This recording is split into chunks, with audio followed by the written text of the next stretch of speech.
to everyone on Tuesday. It's lovely to have you all here. Um, One of the things that I'm going to try to start doing with these is dropping them every day in and around our daily copy imprints as well. One of which you'll see today is called the Monday Morning Hustler. And then we'll have the copy on Sunday as well. We're going to start dropping those pretty frequently, but the goal is to get the daily copy to Monday through Friday. And that was always the goal in the beginning. But like with any piece of content, if you start out going absolutely all out, something's going to fall off. And you should know that as people consuming content and people trying to make content. Like if you go all out on your own, um, it's always going to be difficult to keep it up. It always is. So maybe start lower and go harder towards the end. Once you have your system in place, Andrew Huberman talks about this a lot. He talks about setting different types of habits, and then set 6 habits. So imagine if you I want to do 6 pieces of content inside these kind of frameworks. And then if you fail on 2 of them, that's okay. But the key is if you fail on 2 of them, so if you only did 4 one day, don't go and try and do 12 the next day. Just try and get all 6 done the next day. And he says that's how you create habits. And that's what we're trying to do here. We're trying to create some pretty good content habits and produce. And that's what you should all be doing too. So today's newsletter had retail, the gig economy, my favorite thing in the whole world, and IT. So we're just going to go through these things and we'll be done. You can listen to this podcast too. I stream these live on YouTube and on LinkedIn, sometimes on Facebook, but probably not so much on Facebook. But you can go and subscribe and listen to me. Say you're on a commute somewhere and you fancy to listen. You can go through and listen to me talk some of this nonsense. So, excuse me. Walmart had an eventful 2022, but the retail behemoth is in a better place than some of its competitors like Target because of its grocery business. Consumers have eased spending on discretionary items and general merchandise, shifting their dollars to groceries and essentials, leaving Walmart backed up with excess inventory. Ken Feo, president of research at the advisory group Coresight Research, said. But mid to high income earners spending more on groceries gives Walmart a leg up. So whether things have become, I know this firsthand, selling premium products inside the juice bar. And a time when there's a crunch, everything always comes back to the key essentials. So in this time, and I speak a lot about this on LinkedIn, in this time, it's super important to be building brands and communicating your value exchange with potential customers. And why would they go and spend three, four, five, $6 extra on this item in a time when everything is being crunched, rather than go somewhere else and buy a $1 knockoff of the premium product? Because it is all about the outcome right now. And if the outcome is marginally the same, or at least the perception of the outcome is the same to the consumer, then it doesn't matter.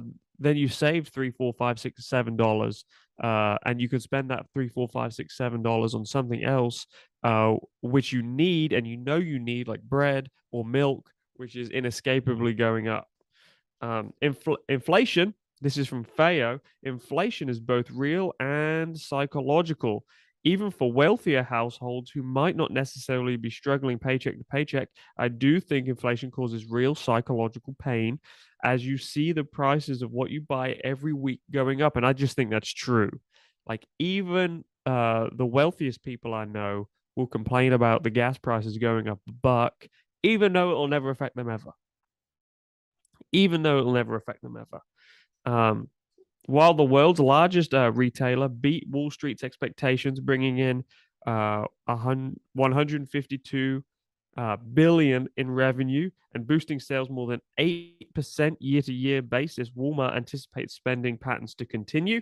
CEO Doug McMillon put on an optimistic face as he said the demand for general merchandise will tick up with the lack of help of back to school shopping. So this he obviously said that a while ago. Our fall and holiday products look great. There's a lot of newness, and we've got some strong positions in opening price points across the categories. And he's talking about from Halloween to Christmas there. So when you go to spend on stuff on Halloween to Christmas, you are probably not going to go to smaller retail boutique places to get those super nice yet more expensive products. You'll probably just go to Walmart and get the knockoffs. Okay, in the gig economy, uh, the mental health discourse on TikTok describes a collective lack of motivation these days. People aren't depressed, apparently. People aren't depressed. They just don't see the point in anything and are questioning the purpose of careers, hobbies, and other behaviors.